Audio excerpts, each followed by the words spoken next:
Hey, everybody. Welcome to this week's Ask an Expert. I am so stoked. This guest has been a long time coming. We've kind of timed this out in a purposeful way, but we've been talking about it for a very long time. And the guest tonight is Tony Sandoval. You might know him as Coach Sando. And if you know him, you love him just like we do. Before we met Coach Sando, a number of Ride IQ members kept bringing up that we should definitely meet this person and bring this person into Ride IQ in some way. And after enough people say that, we're like, okay, we definitely have to prioritize this. And actually some Ride IQ coaches mentioned it too. And then like from the moment that we met Tony, we're like, we get it. We get it for sure. And that's why we have been so excited about this Ask an Expert, because if you haven't met Tony, just get ready to feel a lot better after this conversation than you do right now, regardless of how you feel right now, because that's just the effect Tony has on people. And so our topic today is, if you didn't gather it from the Coach Sando part of it, is rider fitness. So first of all, Tony, thank you so much for doing this. And thank you for everything that you've done to date, like being willing to take the call with me and Kinsey, the work we've done together to date. And then we'll kind of tease the fact that there's even more to come on that front. Oh, thanks for having me. And this is sincerely, I always feel at home when I'm with Ride IQ. Like, you all just it's like I'm part of the family. So anytime I'm with family, you have fun. I get a little crazy, I get a little loud, a lot of energy, because you just can feel like yourself. So thank you guys for having me on. Oh, I love that. Well, we want to keep making you feel that way. I definitely want you to be in the Ride IQ family. So I guess to start, tell us about your background in general and what led you to be a coach for equestrian specifically. And take your time. That's one thing we were in the green room chatting before this. We Yeah. didn't say, that we're not in a rush, but definitely take your time, because you have a fascinating story, and that goes for all the questions as well. Like, we're not in a rush. There's plenty to learn from you, and we'll have more opportunities as well. Okay, cool. So I started off my career as a college strength and conditioning coach. So I worked at various colleges. I managed to be a head strength and conditioning coach for they call it a Division I mid-major. And a mid-major means there's no football. But I started strength and conditioning because I wanted to work with football. And I learned a lot in those years. And I think the most important skill that I learned from that experience was how to create a needs analysis program and how to work with athletes in sports that I've never played before. So, I've never played women's volleyball, but I had the opportunity to go to Europe and train with like the Russian national volleyball team, which a bunch of 17-year-old girls that were like 6'8", 6'9", and learned all the things about volleyball. I learned that in Europe, when you sprain an ankle, you don't put ice on it like us soft Americans. You just run it over tap water, and then you go back out and play. And my mind was blown, right? It was so awesome. But again, I found it very interesting to go to team sports events, games, and really learn what was going on in that sport that I was helping train. So especially when I was at that school where I was the head strength coach, I had 18 teams on my own. So that was over 500 athletes that I trained on my own for 7 months. And then one until that administrator saw me sleeping. I didn't even go home. I just slept in my office, and they felt sorry for me and gave me one assistant. But what that taught me was that grind, almost like, I'm sure if you were ever a working student, the grind is it's comparable. You can relate to that. Like, you learn so much from that and you gain so many skills. So for me, I watched so much sports and talked to people that I really did a good job, in my opinion, of really going into everybody's little community and being part of their culture and understanding their sport. And then I got a lot out of people because they saw me at games late at night, and they knew I was there at 4:30 in the morning, but I was still at games at 7 o'clock at night, taking notes, timing, how long does somebody run, and do how many jumps are in basketball for, even though I kind of knew, but then just to do some statistical analysis. And so I was very successful in that. I ended my career at UK as a sports scientist and strength coach. So basically what that meant is we monitored everything that the athletes did, from sleep, nutrition. I was in charge of what's called the training table. So if you all were scholarship players, I made sure that you went to breakfast, lunch, and dinner so that I could track calories and make sure that you were eating right. And all these other high-tech thingies that we were doing with them that are now very popular, I was helping support that. So once I left that, I started doing personal training. And I really didn't like it, to be honest. Just personal training, just to get people fit, I should say, was not my jam. It was a struggle to get to work every day. And then I met Allie Knowles, five-star eventer here from Kentucky. And through our conversations, just in passing, I knew she was an athlete, didn't know what type. Her personal trainer left, and then we decided to work together. And little did we know that we were going to have such a strong relationship. She's like my sister now. Found out a lot about her, trained her. She was trying to educate me about what she did. But if you knew Allie, she's very humble as far as like, she won't come out and say, yeah, I'm actually a five-star eventer. You have to stand 10 feet away from me before you address me. And it's always Miss Allie. It's not like that. She was like, well, I'm an athlete. I work with horses. I didn't know how big of a deal she was, but I just knew I had to train her the way she wanted to be stronger in some certain aspects. I had no idea what I was doing for the sport, but I did know how to train athletes. And then once she got in a rotational fall accident, broke everything on the right side, couldn't walk.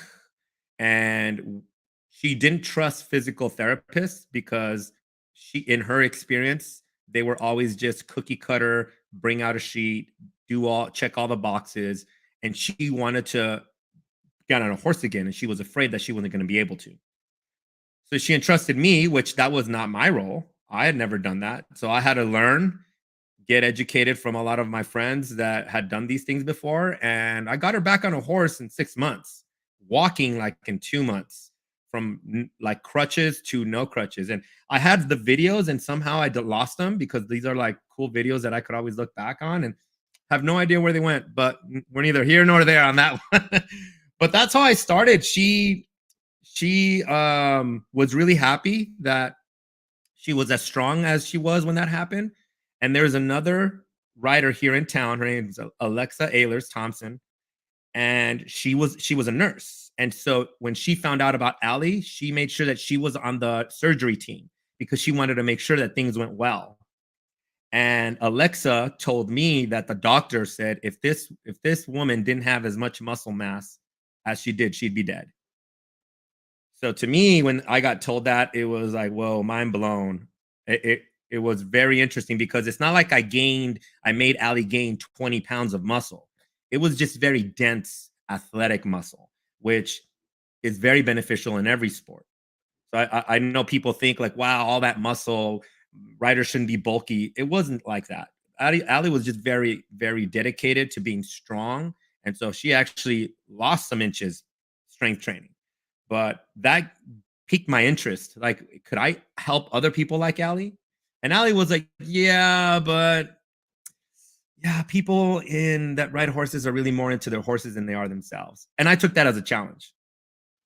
I can convince people. I can educate people.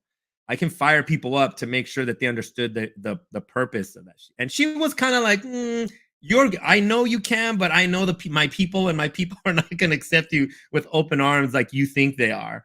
And so this is what year 5 of me working with, starting up Coach Sando training, and about 7 years working with the riders. So far it's gone pretty good.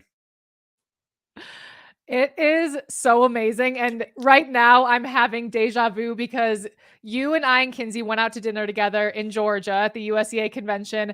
And I remember sitting there and just being like, equestrian sports are so lucky to have Coach Sando. Like, and we are. There's not only do we have somebody who's going to push these sports and these athletes forward, but you have this like insatiable curiosity around like how to make the whole athlete perform the best that they possibly can. And I see that sort of commitment existing. I mean, in some forms in other sports, but certainly not in equestrian sports.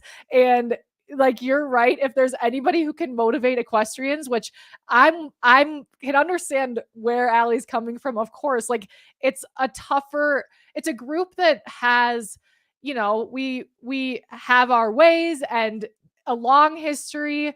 And like I can see why Allie's like, it's a challenging thing, but if there's anybody who can motivate equestrian athletes, I think it's you. I So feel I I feel like she was also hoarding me because one of her main yeah, concerns was, "Are you even going to work out with me anymore?" And I was like, "Of course." yeah. But she was genuinely concerned, like, "You're not even going to have time with me anymore," because I think she kind of knew once I did get rolling, it would be tough. But hey, she even brings little Atticus here, and I babysit, and I'm holding her while she's squatting Oh and my doing exercise, gosh. and I'm holding her and playing with That's her. So it's amazing. become a family thing. So is your program right now primarily working with, like, I know you work with the University of Kentucky's equestrian team, but are you primarily doing personal training, or kind of what's the mix of your work these days? Right. So, Coach Sando training is my online platform. So that's how people can work with me when they're not in Kentucky. If they are in Kentucky, I only work with a select few people because I spend a lot of my time really trying to help people that uh, are not in Kentucky. And I get so many inquiries about working with me. So I work a lot of hours trying to create content, which you all know how time consuming that is, and trying to live on social media. And so I only work with a few people like Allie, people that compete or that I get referred to from. I have a bleeding heart for people that are hurt and still want to ride, but can't seem to get out of pain. I'll make time for people like that because I can see it in their eyes that this is what's keeping them going. And even though they're in pain, they still want to ride. So for me, that gets you in. Even if it was impossible and my wife gets mad at me because I'm training people after the time that she has told me, like, hey, you can't work with people after this. You need a little bit of you time. Well, this is the way I kind of re-energize when somebody leaves and they feel better than what they did, or at least with the hope that we have a game plan to help solve them. That is therapeutic to me, not just to the person. I feel so good when I leave. Well, when they leave the room, that I've helped someone when they seem hopeless. It is just the coolest thing ever how like your career is it's just so perfect for you. Like you are the best person at it and you are so freaking good at it. And it makes me happy. And I think that's why you give everyone else so much energy is because you have so much energy in your daily life, which is just awesome. So, Coach Sando, can we kind of start diving into the way that you look at equestrian fitness? And I guess it would be helpful to learn from you as over the last, you said 7 years that you've worked with equestrians. Um, what have you learned about a rider's fitness and like what are the things that you prioritize as a strength and conditioning coach? So, and here's another interesting event that happened while I was in Ocala. Just to set up a little context here, I also met and did a podcast with Jordan Risk because thanks to you all, I met another amazing person, and I hung out with her, and she on the podcast asked me a question, and I think it does pertain to that question that you're asking me now, and it was, why do you go to shows and why do you come to Ocala? Why do you do all of this? And I explained it with a story, and I'll make it a little shorter here. But when you're a strength and conditioning coach, as like you're a working student, you have to pay your dues, whether being an intern or, again, in your all's world, um, a working student. And I grew up in this field, earning everything that I got. And my coach at the time that I was trying to impress to get a job had sleep apnea, and he would talk to me about all these things that he did in his career while he also told me, hey, well, I get here early. I need my bathroom really clean. So I'd clean his restroom before he got, going, and made sure that all the little details were cool. But I learned a lot about paying your dues and making sure that if you wanted to be part of the community, you couldn't just step in and people trust you. So I answered Jordan's question with that. I feel like when I go to shows and when I talk to people or I go visit the Carters, I am paying my dues. I didn't grow up in the sport, but I'm fully invested into budgeting every year to spend a month in Florida so that I can learn from show jumpers, hunter jumpers, dressage, eventers, anybody that would lend me their time and experiences that they want to share with me so that I know that what I'm doing is best for that rider or for that athlete so that they can improve on the thing that they have so much passion for. So I would say that throughout that experience of me going to shows and talking to people, a lot of the experiences that I've had have been with for a rider being safe on the horse and being able to have whether it's posture or energy to be able to feed that horse that type of positivity or confidence so that they can have a great test, a great cross country course, or a show round. So for me, it's how do I build that? What do I have to do to create this positive confidence person that can be uh, cool enough, and I would say relaxed enough to be able to go out and express their level of skill. And for other sports, it's very different depending on their environment. This is what I call a sport that it's a one-on-one sport. It's just you against your field, and you and your horse are trying to just compete against yourselves. So it's one-on-one, right? And for me, and I write notes all the time, it's preparation, things like preparation in the warm-up box, watching how people warm up, watching their preparation, understanding what their game plan is. When I ask people about how you prepare for shows, it's always very random. It's like nobody teaches the art of preparation for an event. You have your trainer and they get your mind right in the warm-up box. But there's no like in football, we have a weekly plan on this is what we're going to do to make sure that we prepare on that we can play on Saturday or Sunday. I try to bring those questions up with riders, and it's always like, well, it kind of depends on how the course is, and it baffles me that there's that nobody's ever talked to people about the art of preparation. So besides the confidence, physically ready, to me, it's also the mental preparation that goes into performing. And mental preparation could go into that confidence as well. But to me, those are the biggest aspects that sometimes fitness can address, and other times you have to train a different way and come at these two traits, we're going to say, come at them at an angle that you're going to be able to express all your hard work when you ride. Because I understand when people tell me, I didn't at first, well, it just depends on how the horse, if they wake up and they're a little bit X or Y or Z, whatever excuse that they give them. A lot of riders just seem to be like, oh my God, it's going to be that kind of round. And to me, it's very difficult for me to accept that and not say that you don't have something that you can do to control that situation. And that might be my naiveness. I don't know, but I come at everything like that. Like, yes, I don't know. So I don't have any of the excuses. And we're just going to call them that, not in a negative context, but that's what it is. Your excuses for why your horse woke up a certain way, and then why now your brain is not getting past that.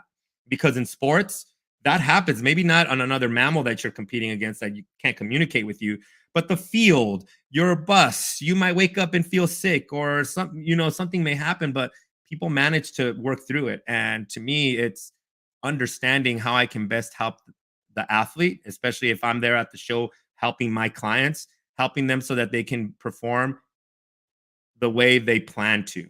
Does that make sense? I know that was a very long-winded answer to your question, but that's how I see the sport. It makes a ton of sense. And I think there's a reason that some equestrian athletes are consistently performing phenomenally. it's not because their horse is never waking up feeling not their best. Like those people, like you said, preparation is so important. And it is something, I mean, I see equestrian sports not as like, darn, we're behind, but like, wow, and I know you see it this way too. There's so much opportunity to dial this in and like unlock performances for people that are not the norm because there isn't this level of preparation or commitment to the mental game or the physical game. And if you can start being really intentional about those things, it will change how it all, like what the outcomes are. Yeah. It's really the preparation part. It's been on my mind. I think I mentioned this even last week in Ask an Expert, but Dickie Waygood is the high performance manager for formerly the British dressage team, and he led them to an Olympic gold medal finish. And then the eventing British dressage, or the British team for eventing, also led them to an Olympic gold medal finish amongst a lot of other great finishes.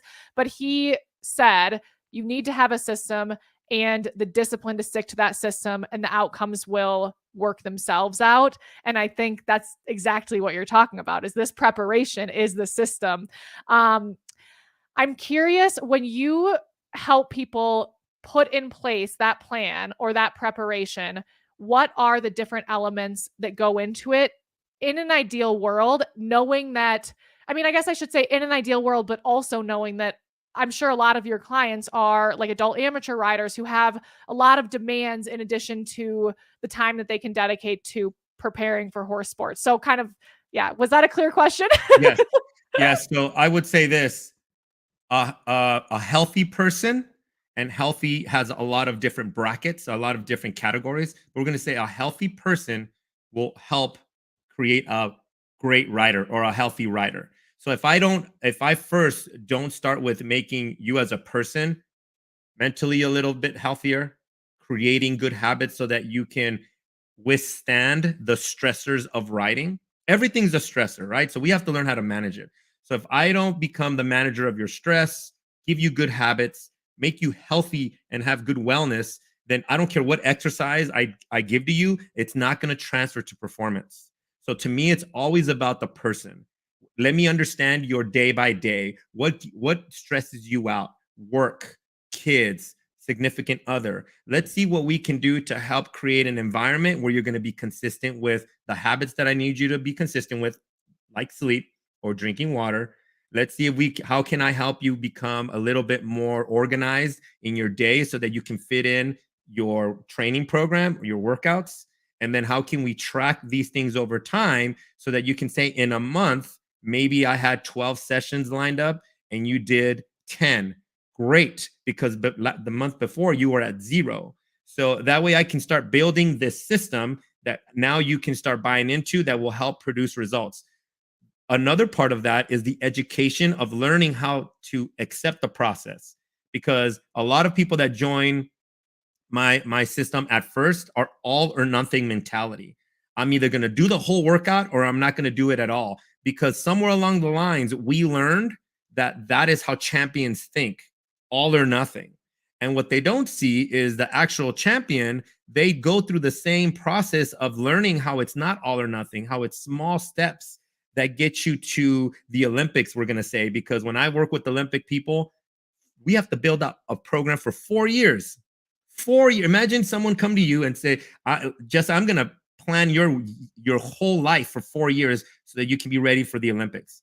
Mind blowing, right? It's a different mentality when you're at that level.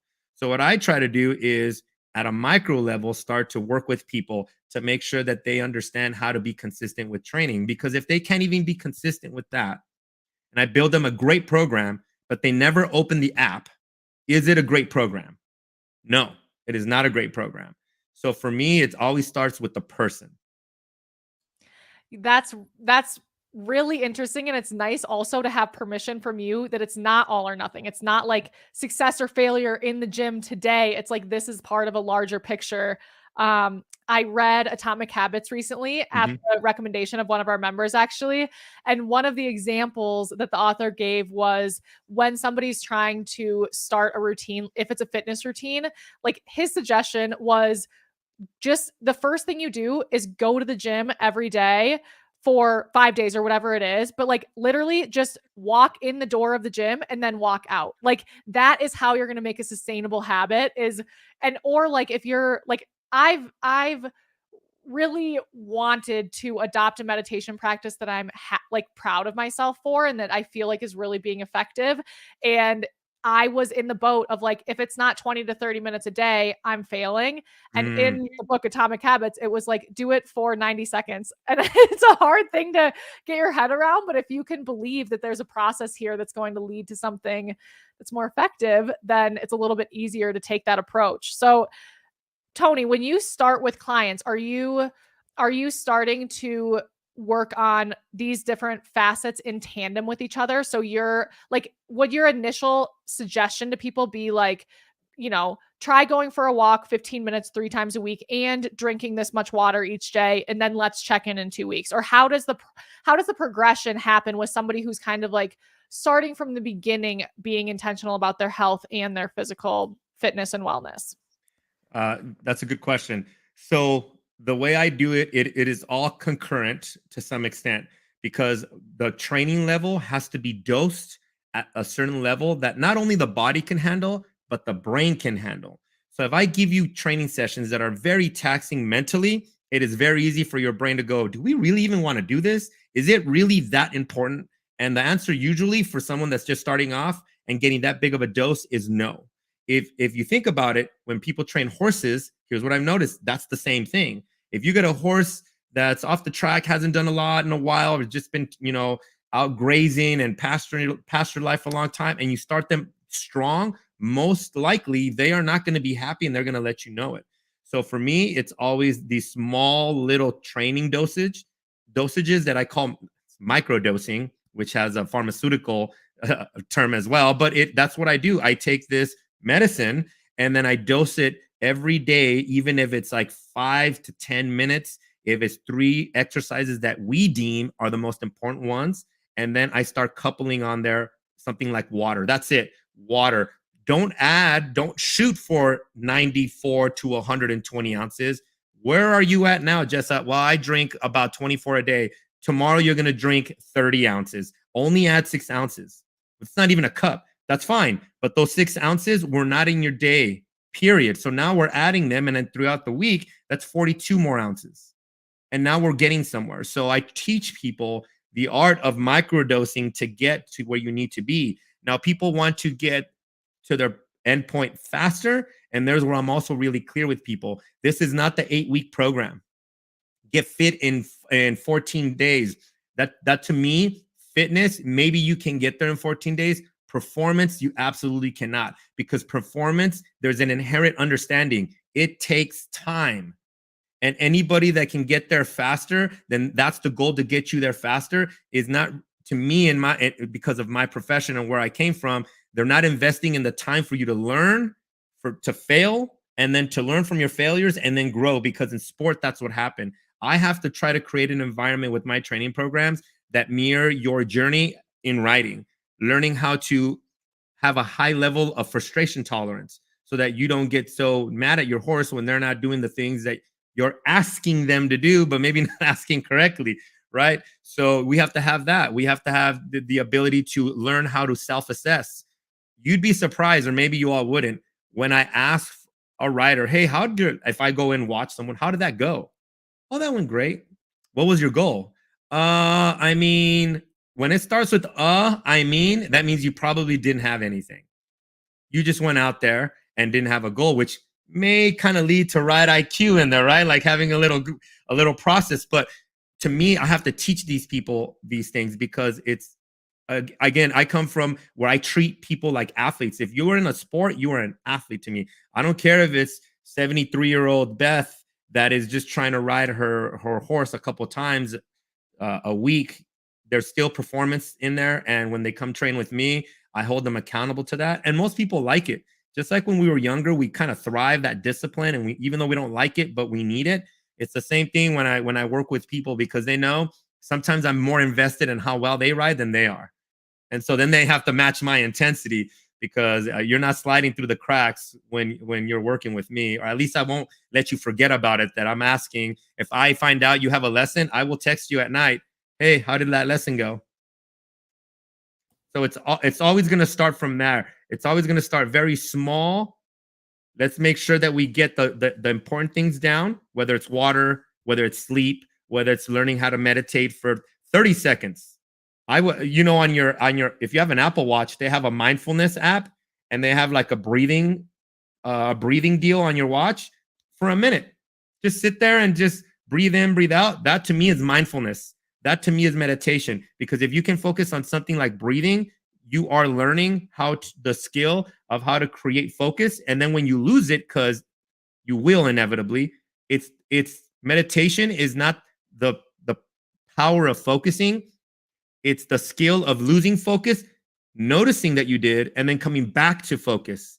And then that skill is what's important to me. So I'll have these little minute type of exercises for people that need to work on mindfulness to lower stress. And then through the workouts, 3 to 4 exercises, and they'll start off very easy, basic stretches, just to learn how to work with your body through ranges of motion that you're not used to. So it's always like that, no matter who comes in, no matter how experienced you are with training or working out, you have to start under my system, because I know that the system is going to take you to a place where you're really going to understand the whole process of performance. It is so incredible. It makes me so happy how much you've educated yourself about riding in order to like really be of service to the equestrian athletes. And it's so awesome. Tony, when you're working on the fitness aspect, so like the actual strength and conditioning training with your riders, are there any things that you specifically focus on that might be different from like your general like HIIT class or like a Peloton class? Like what are things that riders should be keeping in mind when they're working on their own individual fitness?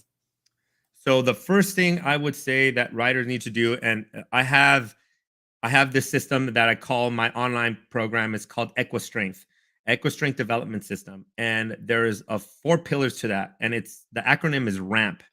And the first one is repair or relieve. Repair any injuries that you would have, and relieve any tension of muscles that you would have. So soft tissue work is the first thing that you should do, because if you don't understand how to work with your muscles, like using a foam roller, or there's vibrating balls that I have all my athletes use to work on the muscle quality that you have, just like horses get body work, then you're not going to be able to access the proper muscles to do the exercises that you want to.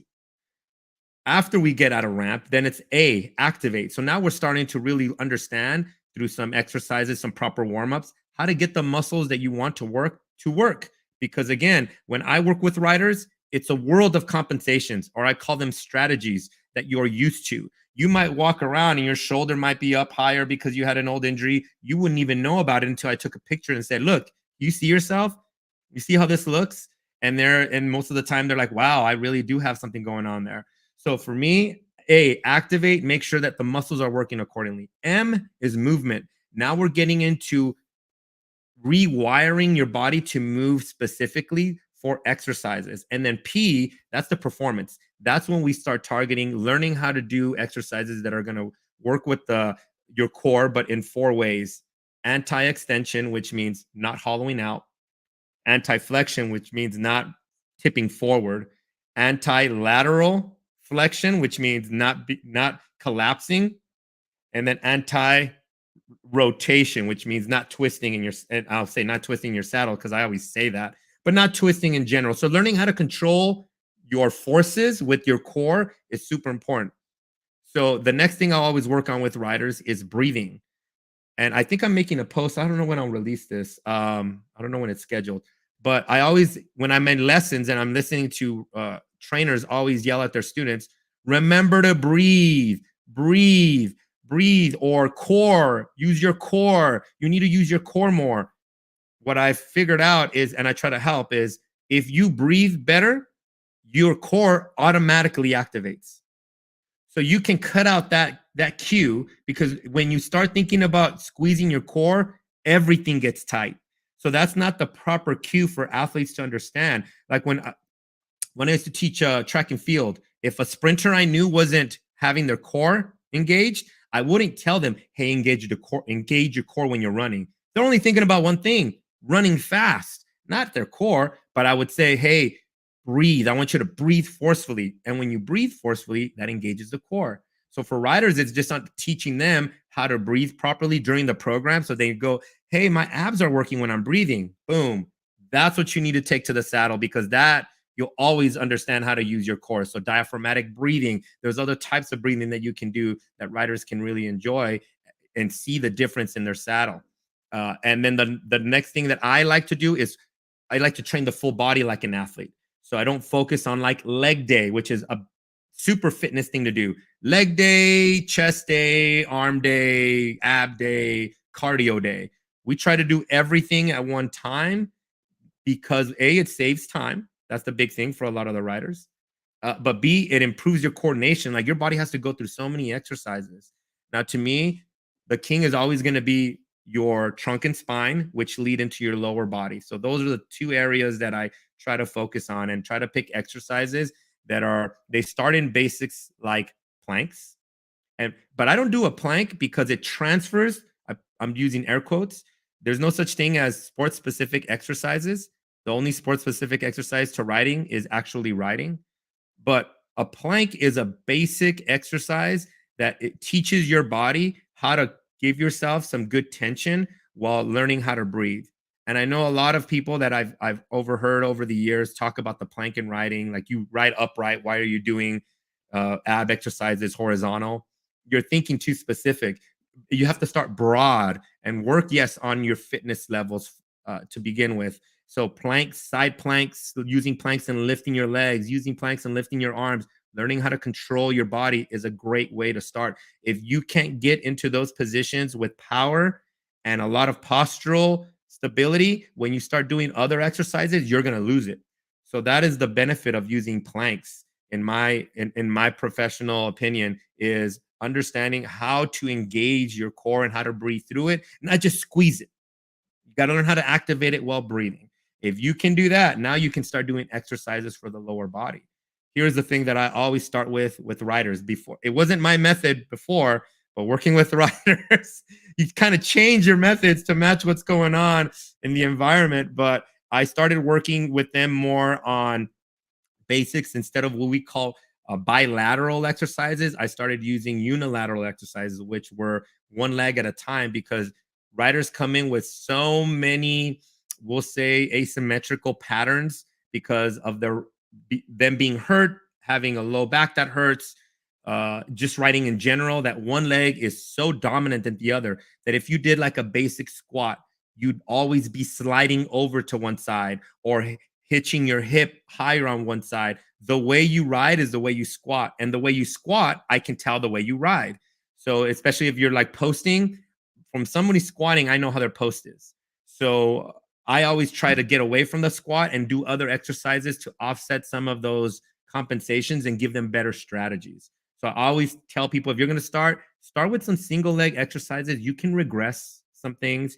You can, like, say if you're squatting on a bench with a single leg, you can hold on like to a chair or something and deload some of your weight to start off with. But always start off with that unilateral. That way you can get an idea of what leg is stronger, and that helps you so that you can try to eliminate some of the reasons why you're riding with some of the issues that you think you tell me in this case that you have. Does that make sense? Very much so. Yeah. It's, oh, am I echoing? I'm No, you're echoing good. to myself. Yeah, that's really interesting. The breathing part is fascinating. I did not know that would correspond with engaging your core, but it does make sense. And so one question that I have is so just to give everyone who's listening a sneak peek, you're going to be hearing and learning a lot more from Coach Sando through Ride IQ. Thank goodness. and there'll be more support to go along with these like systems that he's talking to you about. So you won't be totally on your own. But Coach Sando, today, for people listening, I know that a lot of adult amateurs have this desire to be the best athlete and human athlete they can be, to be the best partner that they can be for their horse. But it can be complicated and it's another one of those things where you're like, you can go down the rabbit hole and be like, well, this could take me 100 different directions, and which one do I take? And so I'm just going to keep doing what I'm doing, which might not be anything, which first of all is totally okay. Like, it's okay to be at square one and embark on square 1.1. But if you had something to say to adult amateurs today, Tony, to kind of support them in taking the first step, versus trying to get their head around what all the steps are, what would you tell them? Well, the fear is always in the unknown, right? So starting and not knowing where you go, that sometimes paralyzes people because they're trying to analyze too much of what could be doing here, what you could be doing there, instead of just starting. So to me, just getting up and committing yourself to a program is my best advice, because there's going to be ups, there's going to be downs, but if you're consistent, that's what's going to at the end prevail in your program. Because I would like to say that even though my programs that I've designed, it's been through trial and error, right? I have not yet perfected any programming, and I'm not scared to say that. But with every client, with every experience, I learn. If I waited to have the perfect program before I started working with riders, I wouldn't be anywhere. You just have to be confident that as you're learning along, you're learning the skills of training, the skill of being disciplined to get up every morning and do the things that you need to do. Those are the biggest things, because again, it's not so much for me the fact that you're on the right program. It helps, yes, but it's also what you're bringing to the table, because depending on whatever coach you work with, if you are changing environments and trying to find the right coach, maybe you got to try to find the right you got to be the right client, meaning be coachable. And I'm sure that a lot of training coaches would say the same thing, where they have the clients that go hop around from trainer to trainer trying to find the right one. Sometimes you just got to look at yourself and be like, is there something wrong with me? Or is it something that I could work on? So that would be my biggest advice is get up and start doing something. Whatever it is, I'm sure that you can work through it with time. But if you do your homework and you find the best program that works for you, that's even better, right? That you feel like you have a relationship and that you can have a connection with your coach, and is not just there to prescribe you exercises, because that's easy. But someone that's there along for the journey, which again, that's what I try to do. I try to find people that can not find value in the exercises, even though, yeah, I do a pretty good job with that, but can find value at how much investment that I put into every person that I work with. And again, even if they're in another state and they're showing, if I can make it happen, I'm off to Maryland, I'm off to Pennsylvania, even if it's just for one person, because that means a lot to that person. And that's what better way to kind of celebrate a lot of their, we'll say, struggles and commitments. And for a lot of people, it is sacrifice, and for your coach to be there to celebrate with you. And that to me is the most important part. Yeah, that's every time I'm with you, I just want to be like, I'm so inspired by who you are as a person. And it really does go so far. The ways that you go out of your way and how you show up for people. I was just reminded, well, first of all, I love that advice. It's nice advice to give people, to invite people to just do something, and it won't, like, you'll be glad you did. There's not a perfect answer right now today. There's just something that you can do that will get you on a good path. I was reminded about, so Glennon Doyle, she's an author and she has a podcast. And on the podcast, she asks guests, what's one easy thing that listeners can do today? And when she says easy, she really like means it. And I think, I don't know if it was her show or another show, but one thing, a habit that I got from that one easy thing suggestion was put a full glass of water on your bedside table. And when you wake up, drink the whole glass of water before you get out of bed. And I've been doing that it's like a habit that I actually stuck for me. And I feel proud of myself each day when I start the day. I'm like, I already did something. So Coach Sando, I know you probably have a million one easy things that you could recommend to people, but what is one easy thing that you would recommend to people integrating into their day? Now, this is going to be dependent on their environment, but I got actually this advice from my former boss, good friend, Eric Corum. And it is when you first wake up and you got yourself together, go outside and stare at the or not stare at the sun, but be in the sunlight as soon as you can for 2 minutes. Just take a couple deep breaths, keep breathing, and let the sun hit you and just get sun exposure. And the reason why is because it's such a low entry point. To me, it's okay. I got to just get dressed ready for the day, then go outside, and it's for 2 minutes. Just stand there. I don't have to look directly in the sun, but if I'm tilting my head up, my eyes are closed. I just want the sun to hit me, because the way it sets your brain into this what we call rest and digest parasympathetic state, calms you down, gets your breathing in a place where now stress is lower, maybe gets you to focus on the things that you need to do, is such a great benefit, not only for your mental health, but also for you to set your circadian rhythm. Your eyes and your brain is going to know this is daylight. So then the effects of that at the end of the day is now you'll start seeing that it's nighttime and you'll be able to sleep better. So it helps with sleep. It helps with mental health. It's just something that has so many benefits just from stepping out the door and just enjoying. Oh, sorry. Little technical difficulty here. It's just a great way for you to start your day off. And it's literally anybody can do it.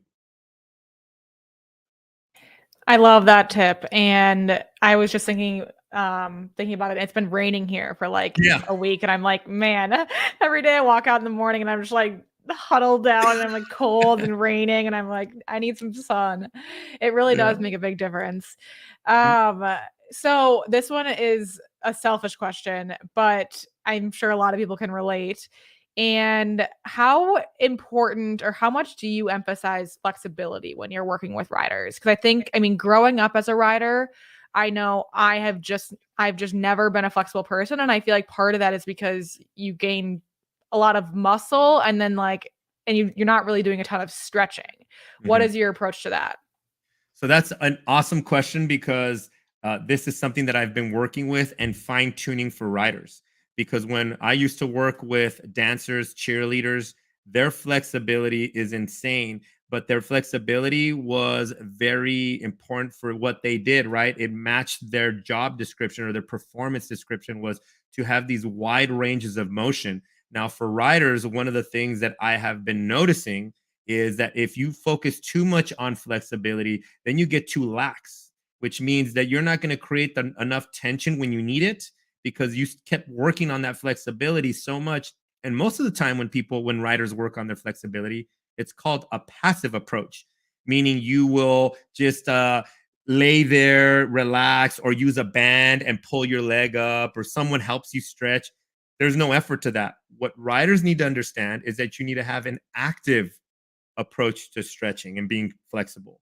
So there is some strategies that I use, which involve just getting your leg into, we're going to say this, if you can picture this, I should say, bring your leg up, you're laying down on your back and you're stretching out your hamstring, and you're bringing your leg up so that it's pointing up towards the ceiling. You put your heel down, so you're activating your hamstring. So you got to bring that heel down. The hamstring's tired. It's like, whoa, what's going on here?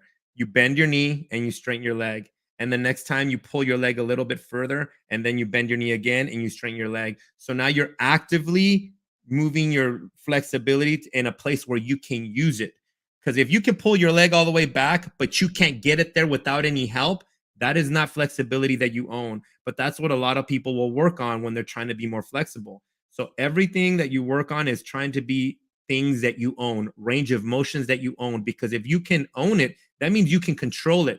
That means the muscles can contract and relax without any issues. When people get injuries because they're too tight, it's because, yes, the tissue quality is bad, meaning the muscles are not healthy, but also they went into a range of motion that they could not control. And so the body went, and freaked out and pulled something, and now you're hurt. So the first part of the equation, just again to recap, get your body into ranges of motion that it can own. And when you can own that, that is only done with active range of motion exercises or active flexibility stretching.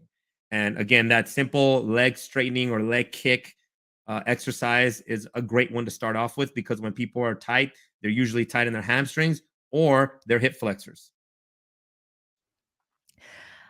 That makes a lot of sense. I'm like, every time I ask you a question, I slack Kinsey and I say, "Can I ask another one?" Because I have 100 questions. So I'm just like, which one do I ask? We haven't mentioned cardio work. So what you just talked about, I'm curious if like yoga is a good compatible. I know it's not a bad activity, but is it a compatible activity? Is running a compatible activity? Or is there a spectrum of activities that might support riding versus like less so? And those just fall somewhere on it and maybe not on it toward this is really supporting your equestrian pursuits. Right. And that's not, I mean, I love these questions because so many people ask them, and I feel like you already know the answers to this in a different type of scenario. So let me paint that scenario. You have your horse and you're trying to develop some type of feature that this horse needs. There is an approach where you could do a concurrent training where you can try to dose them all the things at the same time, but they are going to develop very slowly because they're trying to understand what stressors you're putting it through and how it can recover. What I like to do if I were to train with humans is everything has to be prioritized. Yoga, Pilates, running, those are all great modalities to improve certain aspects of fitness. Performance is organizing all of those modalities. So for instance, if I knew that you needed to have a little bit more strength in your upper body, we're going to say, then I would prioritize the strength work and maybe sprinkle in a little bit of cardio. Make sure that you're still keeping your range of motion. So I'm going to sprinkle in a little bit of some type of stretching modality, but mainly your dose is going to be strength training. Getting closer to the season. Okay, now we need muscle endurance. Now we need more cardiovascular work.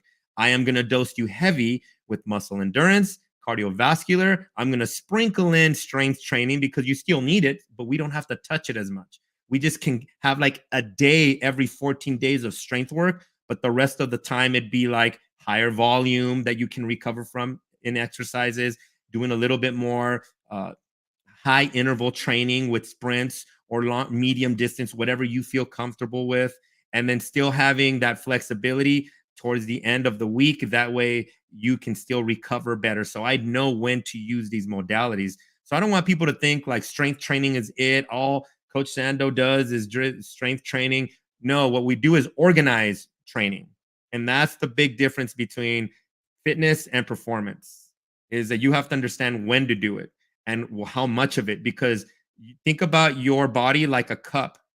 And every time you're doing something that revolves around stress in your brain, you're adding more water to your cup. Eventually that cup overflows because you're just adding too much stress that it can't handle it.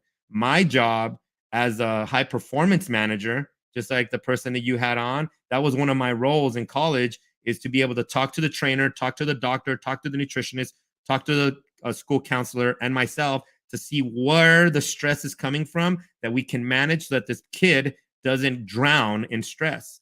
The same thing I would say with you. Jessica, what's your work day look like? Okay, you're working 10 hours. Okay, well, how about when is the day that is your lightest day of work? Okay, that's going to be your heaviest day of training, because light day of work means here you might have a little bit more juice to put into your workouts. When is the hardest day of training of your work schedule? Okay, maybe that day we're going to go outside. We're going to get some rays just by hanging out if it's not raining. Then we're going to do a little bit of yoga, because that way your body can recover from the stressors of the day. Yoga is very restorative, and you'll be ready for the next day, which might be, easy, medium, hard. Does that make sense? How we kind of like mirror each other? That way your body's never overwhelmed and you can always make progress. The problem is sometimes people go, light day? I don't need a light day. I mean, if I'm paying for a service, I want it every day to be hard. you're going 100% on the light day, but that day you might only have 50% of your whole 100% gas tank to give. So I'm making you use every ounce of that 50% in an activity, and therefore that is 100% relative of effort. Yes? Does that make sense? I didn't even mean to do that. I was just going to say the intentionality is so important. What you just said does make sense. Like what you just said is in line with what you said at the start of this conversation, which is the preparation needs to be thought out and for a reason, leading up to something. There's like thoughtfulness behind why there would be more focus on strength or more focus on cardio and what order those come in. And when, and what it brings to mind for me is Kinsey and I have been runners forever, kind of like casually. And we've done half marathons training totally on our own. And I would always go out and just try to run as fast and as far as I can. And it would be really hard. And a lot of my runs, I would just end the run and be like, well, I suck at running. And then I started following Nike Run Club's app, which puts you on a program, and it's part of what inspired Ride IQ. But there are built-in recovery days like pretty often. And it used to be totally against my instinct, but they tell you like in your ear during your run, they're like, you should be running at a pace that you are uncomfortable with how slow you're going. Like you feel eager to kind of like kick it up a notch. And wow, training just got a lot more effective and it's like somebody put some intentionality behind it. So yeah, that's what came to mind for me. Kins, if you have a question, I will let you ask it. No, I mean, I was going to say something similar. Just like, I think you've probably experienced this as you work with athletes, Tony, is just, it's so against our nature to be like, yeah, let me give myself a day off. Or like, let me take a easy day today. Like it's very hard to do. And so I think a lot of riders, that's probably the harder thing to convince them to do versus working really hard. They're probably like, that's more their speed. So that makes a lot of sense. Tony, we're here on the hour, but before we go, is there anything that we kind of just asked this with the going out and getting 2 minutes of sun at the beginning of your day, but is there anything that you would love for all riders to start to think about as they take on a fitness journey, or like where, I don't know, any like words of motivation to help them get started on a fitness path? Yes.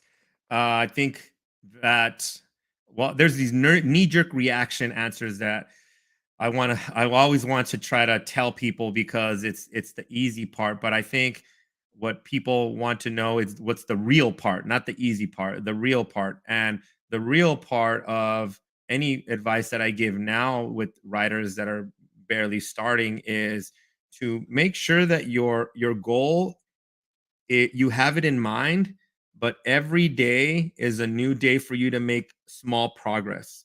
Small progress is the key, because if you always set your sights in a 12-week transformation, in an 8-week transformation, you put so much unnecessary pressure on yourself to be able to hit those goals. And instead, those may be good for fitness and you might have something coming up. But for the most part, longevity is what's going to be the key. Longevity is what's going to take you to a place where you thought you would never be at because you added up 365 days, then another 365 days, and a lot can be accomplished there. So when you're thinking about starting, have that in your head. Like, it's just day one. What can I do for day one? And then the next day is day one again. And then the next day, guess what? It's day one again, because then you start, if you just keep that mindset of day one every day, it always keeps your brain fresh. Instead of this is day 300 and something. No, it's day one. And then this is the day that you can choose to do something productive, no matter what the circumstances. And I say this from a place where I've been sick for like 7 months. Nobody could figure out what was wrong with me. I was always in pain. I felt like I was going to pass out when I was working out. So I haven't worked out really hard in like 7 months. And I came to a point where I was very tired, very weak. I always had to be on for my clients.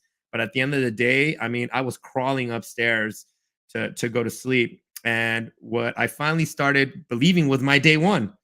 Today, what am I going to do? I'm going to do this one stretch because I know I need it for my golf swing. That's all I did. Even though my shirts were feeling like I was swimming in them. You base your identity off of fitness like I do. Like that's what I am, and I own it and I love it. But when that gets taken away from you, then you get in this place where now it's negative, and I can't do what I used to do, which I know a lot of former athletes or riders that used to do some things when they were younger and they can't anymore. They get into that spot and that prevents them from starting. But if I've learned anything from my experience is a little bit more empathy than just sympathy, because now I am that person. I'm the person that hurts when I work out. I'm the person that when I wake up, my resting heart rate was like 75 beats from 51. I just didn't know what was wrong with me. Now I'm starting to get through that. I've been doing a lot of work on my nutrition and what have you, and taking weird supplements. But what stuck with me is, what can I do today, day one? And it doesn't have to be anything other than just get moving again. And then I started adding more and adding more, but no expectations on, oh, I got to look the way I used to look when I was, before I got sick. No. It's just a new journey. And every day is just easier for me just to keep building on that day one. And I found myself being a little bit more energetic in the whole process again, because now I'm married to the journey and not to, I need to get and look like this again. Oh man, there is like that is such a powerful message to leave people with, is, being married to the journey. And I'm sorry you've been going through that, Tony. That I can't imagine how hard that's been. I'll ask you offline about it, but I'm inspired by you, and it's inspiring. I mean, I'm inspired by you, as you know. It's really inspiring to hear that you are taking this on the way that you are, and it's relatable. So with that, thank you for leaving us with such a powerful message. Thank you for this entirely powerful hour. And we look forward to chatting with you more, learning from you more. Any interactions that we get with you, we look forward to. Thank you guys. Are you guys quick question, are you all going to come here for Land Rover again? Oh yeah, we'll be there. We can't wait to see you. Are you going to be with the Ride Safe people? Land Safe, yes, Safe. but I'll also be just wandering around, shaking hands, kissing babies, doing the whole deal. Good. You guys are in my hood now, so yeah, totally. Yeah, we didn't mention that. I think people probably picked it up, but Tony's in Kentucky, guys. So anyone going to Land Rover, make sure you find him. I'm sure it's hard for Tony to get from point A to point B when he's there, which is pretty incredible. All right. Well, Tony, have a wonderful evening. Thank you so much. And thank you everyone who tuned